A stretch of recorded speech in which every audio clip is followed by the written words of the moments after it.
NTA থেকে একটা নতুন নোটিশ পাবলিশ করেছে যারা বাইরে থেকে এনটিএর এক্সাম দিচ্ছ তাদের জন্যে। তো কোন কোন কান্ট্রিতে কোথায় কোথায় সিটটা দিয়েছে যদি দেখি, বা সেন্টারের যেটা দিয়েছে লোকেশান, কুয়েতের জন্য দিয়েছে কুয়েত সিটি। ইউএইর জন্য 3টে সেন্টার আছে, একটা দুবাই, একটা আবুধাবি, আর একটা হচ্ছে এই শারজা।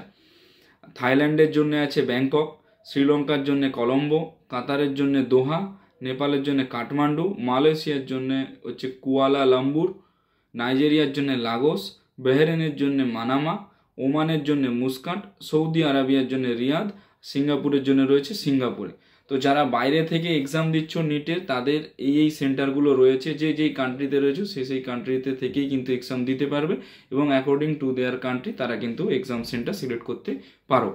এতে অসুবিধের কিছু নেই। আর আমি আবারও বলেছি, বা আগেও বলেছি, এবারেও বলছি যে এনএমসি কিন্তু এবার এক্সাম কন্ডাক্ট করছে, তাই সিলেবাস কিন্তু টোটালি চেঞ্জড। যারা এই ইয়ারে অ্যাডমিশন নেবে বলে চিন্তা ভাবনা করেছো তাদের উদ্দেশ্যে বলবো, তারা কিন্তু হার্ট অ্যান্ড সোল আমাদের সঙ্গে কন্ট্যাক্ট করো। আমরা কিন্তু আমাদের কাউন্সিলিংয়ের এনরোলমেন্ট অলরেডি শুরু করে দিয়েছি।